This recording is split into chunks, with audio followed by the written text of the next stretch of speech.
अस्सलाम वालेकुम प्यारे बच्चों, मैं आपका टीचर मोहम्मद सुलेमान लोन आज आपके सामने एक दफ़ा फिर आया हूँ।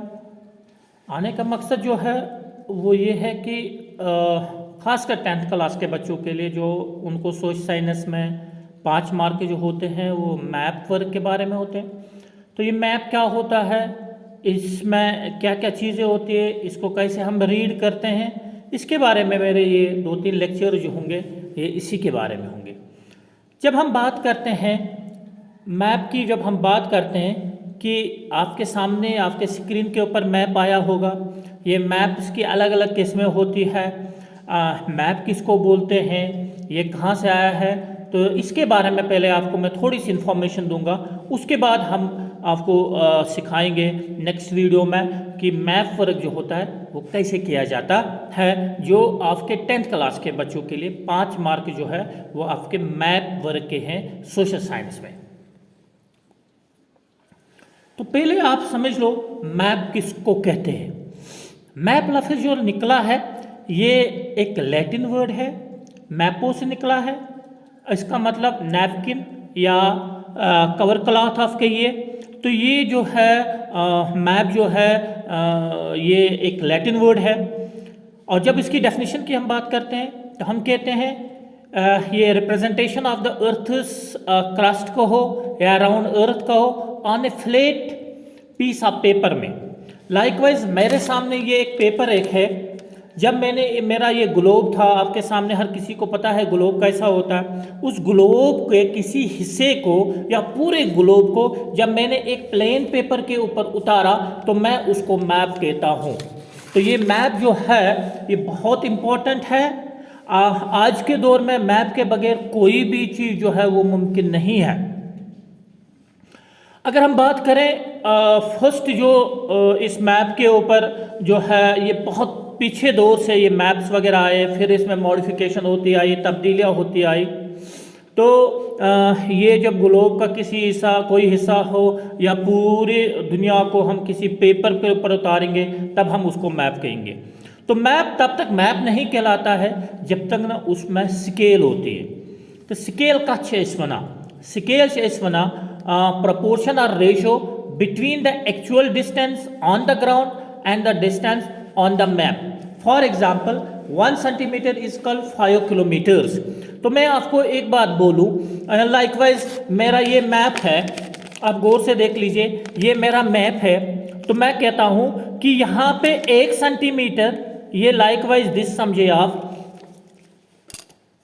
ये आप 1 सेंटीमीटर समझ लीजिए। तो ये 1 सेंटीमीटर जो है ये मैप में जो है वो ग्राउंड में 1 सेंटीमीटर मैप पे जो बराबर है ग्राउंड में वो 5 किलोमीटर के बराबर है जो मैंने यहाँ दी है। तो अलग अलग जगहों पे अलग अलग मैप्स में अलग अलग किस्म की स्केल देखने को मिलती है। स्केल के बगैर आप मैप नहीं कह सकते हो उसको।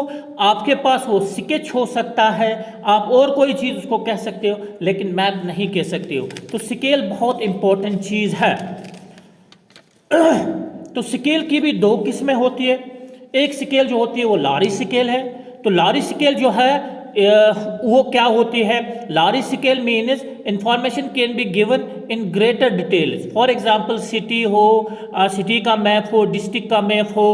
हाँ, ये पर मैं गोरेज मिसाल देते 1 सेंटीमीटर 5 किलोमीटर। तो यानी ये जो लारी स्केल जो होती है ये इसमें आप ज़्यादा से ज़्यादा इंफॉर्मेशन जो है वो गैदर कर सकते हो। इसके बरक स्मॉल स्केल जो होती है वो ही 1 सेंटीमीटर जो हमने इस मैप में दिखाया 1 सेंटीमीटर 5 किलोमीटर के बराबर है, वही 1 सेंटीमीटर दूसरे मैप में तकरीबन 100, 200, 1000, 500 ऐसे किलोमीटर के बराबर है। तो सीधी सी बात है, आप 1 सेंटीमीटर 5 किलोमीटर के दरमियान ज़्यादा से ज़्यादा इंफॉर्मेशन गैदर कर सकते हो, बमुकाबल वो 1 सेंटीमीटर 1000 या 500 या 100 इतने डिस्टेंस को हम कवर कर रहे हैं। तो इसमें हम कुछ मामूली चीज़ें दिखा सकते हैं, तो इंफॉर्मेशन हमारे पास बहुत ही कम होती है। तो ये मैप जो है वर्ल्ड मैप है, कॉन्टिनेंट्स का है, बाकी का है। तो इस तरीके से हम मैप वगैरह दिखाते हैं। तो ये आपके सामने इंडिया का मैप है। तो इसमें इंडिया के मैप में यहाँ पे लिखा हुआ है, ये इंडिया का मैप है और इसके ऊपर लिखा हुआ है ये पॉलिटिकल मैप है इंडिया का। पॉलिटिकल मैप जो है एक पॉलिटिकल मैप अलग होता है, फिजिकल मैप अलग होता है। पॉलिटिकल मैप में बाउंड्रीज दी होती है, यहाँ पे आप देख लो खुद ही कि अलग अलग स्टेट्स की अलग अलग बाउंड्रीज वगैरह दी हुई होती है। ज़्यादा दूर नहीं जाओ, आप अपने घर के साथ ही समझ लो, ऐसे आपको समझ में आएगा। आपका घर और आपके हमसाए के घर में बीच में दीवार बंदी होती है, वो तो वो डिमार्केशन जो की होती है, जो अलग किया होता है। तो इसी तरह स्टेट्स के दरमियान भी या कंट्रीज़ के दरमियान में भी अलग अलग बाउंड्रीज अलग अलग उनकी जो होती है। किसी को एलओसी कहा जाता है, किसी को इंटरनेशनल बाउंड्री कहा जाता है, या डिस्ट्रिक्ट बाउंड्रीज होती है, या आपकी स्टेट्स की बाउंड्री होती है। तो अलग अलग किस्म की बाउंड्रीज वगैरह होती है। तो इस तरीके से हम इनको अलग अलग कर सकते हैं।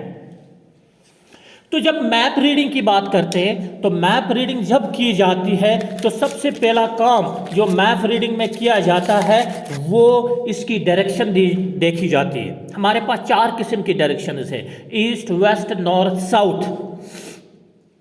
तो ये डायरेक्शन जो है, ये टॉलमी ने जो इजिप्शियन जोग्राफर था उसने पहली दफ़ा शो किया था कि नॉर्थ साइड में हमारी जो है वो टॉप ऑफ द मैप जो नॉर्थ में है वो हमारा जो है वो नॉर्थ माना जाता है। टॉप जो है वो नॉर्थ माना जाता है किसी भी मैप को। तो डायरेक्शन पहली चीज़ जो है, जब आप मैप रीड करोगे, आपके पास ये एक मैप है, आप इस मैप को रीड करना चाहते, पहले आप देखोगे कि इस मैप की डायरेक्शन जो है वो किस तरफ है। तो डायरेक्शन जो है वो इस तरीके से नॉर्थ की तरफ ऐसे दिखाई होगी, तो ये नॉर्थ की तरफ आप दिखाओगे, पहली बात।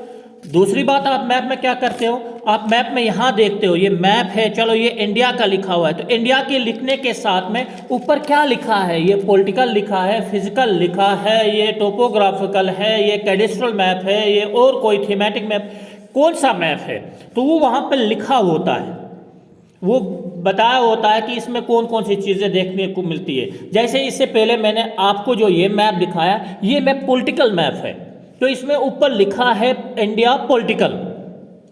तो दूसरी चीज़ जो है हमें वो ये देखनी है, इसका टाइटल क्या लिखा हुआ है। तीसरी जो मैंने आपको स्केल बताई, अभी मैंने आपको स्केल समझाया कि स्केल क्या होती है। लाइकवाइज मैं आपको एक मिसाल कहूँगा, मेरे पास 2 पॉइंट्स है ए और बी। लाइकवाइज दिस, मैंने आपको यहाँ पे ए और बी पॉइंट को दिखाया, ठीक है। और मेरी मैप में स्केल जो है वो 1 सेंटीमीटर जो है वो 10 किलोमीटर के बराबर है, फॉर एग्जांपल। तो आपको क्या करना है कि आप देखोगे कि ए पॉइंट से बी पॉइंट के दरमियान मैप में ये पॉइंट और ये पॉइंट के दरमियान कितनी डिस्टेंस है। फॉर एग्जांपल अगर इनके दरमियान में 2 सेंटीमीटर की डिस्टेंस है, 8 सेंटीमीटर थोमुत में मैपस मज 10 किलोमीटर, तमो मतलब गो ए पॉइंट टू बी पॉइंट दरमियान 20 किलोमीटर इवान। इस पर स्केल मज वुचा कि ये स्केल जो है वो कितनी दी हुई है और इसके दरमियान में कितनी डिस्टेंस है। देन आप इंडेक्स भी कहते हैं, हम लेजेंड भी कहते हैं, ठीक है। उसमें दिया होता है कि आपकी रेलवेज जो होती है उसका क्या निशान वगैरह होता है, आपकी इंटरनेशनल बाउंड्रीज किस तरीके की होती है, आपकी स्टेट की बाउंड्रीज किस तरह की होती है, या और कोई चीज़ जो होता है, और कोई मैप आप बना लेते हो। आगे मैं आपको मैप में दिखाऊंगा, जब हम सी पोर्ट्स या बाकी चीज़ें पढ़ेंगे तो वहाँ पे आपको मैं दिखाऊंगा कि कहीं कहीं हम साइनस भी लगा देते हैं। लाइक वैसे आप साइनस में बोलते हो कि इसका सिंबल सी है, कार्बन का सिंबल सी है, सोडियम का Na है। इसी तरह से यहाँ पे भी लाइकवाइज कभी कभार हम राइस का अगर हम कहीं पे मैप बना देते हैं तो वहाँ पे हम कभी कभार इंडेक्स में नीचे R लिख के राइस लिखते हैं, फिर बीच में जो भी स्टेट्स हमारे होंगे वहाँ पे R लिखते हैं। समझने वाला समझ जाता है कि ये स्टेट्स है और यहाँ पे ये राइस जो है वो उग जाती है और कहाँ पे ज़्यादा वगैरह है। उस तरीके से भी हम दिखा सकते हैं। देन आपने मैप्स में कलर्स देखा होगा, और जब हम ग्लोब पूरे को देखते हैं तो उसमें आपको ब्लू कलर जो है वो ज़्यादा दिखेगा। तो ब्लू का मतलब ही होता है वाटर। तो आप लोग समझ जाते हो कि इसमें कितना वाटर है, ये कहाँ तक फैला हुआ है। तो इस तरीके से हम अपनी ये जो हमारा जो मैप रीडिंग है इसको इस तरीके से कर सकते हैं। आप इस मैप को गौर से देख लीजिए, इसको मैं जूमिंग करूंगा और यहाँ पे देखो, यहाँ पे लिखा हुआ है map of India states UTs and Capitals. तो यहाँ पे लिखा है इंडिया स्टेट्स एंड कैपिटल्स। तो ये जो मैप है इसमें दिखाया है आपको कि इंडिया, इसके स्टेट्स और कैपिटल्स के बारे में लिखा हुआ है, पहली चीज। दूसरी बात, यहाँ पे अगर आप इस कोने में जाओगे, यहाँ पे आपको दिया हुआ है ईस्ट वेस्ट नॉर्थ साउथ, तो ऊपर साइड जो दिखाया हुआ है वो नॉर्थ दिखा हुआ है आपके किस साइड में, आप मेरे लेफ्ट साइड में ये नॉर्थ वगैरह दिया हुआ है। देन आप जाइए यहाँ पे, जिसकी मैं बात कर रहा था लेजेंड वगैरह की, तो यहाँ पे आप देखिए इंटरनेशनल बाउंड्री है, फिर स्टेट बाउंड्री है, फिर कंट्री का कैपिटल उसका क्या साइन होता है, और स्टेट और यूटी का कैपिटल किस तरीके से होता है वो बना हुआ है। देन यहाँ पे नीचे में जो है आपके स्केल्स भी दी हुई है, तमाम चीज़ें दी हुई है। तो इस तरीके से हम इस मैप को रीड कर सकते हैं कि इस मैप में स्केल क्या है, इस मैप में हमें कौन सी चीज़ कहाँ पे दिखाई गई है। तो इस तरीके से हम अपने इस मैप को जो है वो स्टडी कर सकते हैं, रीड कर सकते हैं। तो ये थोड़ी सी कोशिश थी मेरी कि आपको थोड़ा सा समझ में आ जाए कि मोटी मोटी बातें कि किस तरीके से हम मैप रीडिंग कर सकते हैं। तो अगले वाले इसमें मैं आपको कोशिश करूँगा समझाने की कि कौन सी जगह कहाँ पे है और हम किस तरीके से मैप जो है बना सकते हैं जो आपके 5 मार्क से, स्पेशली 10th क्लास के बच्चों के लिए।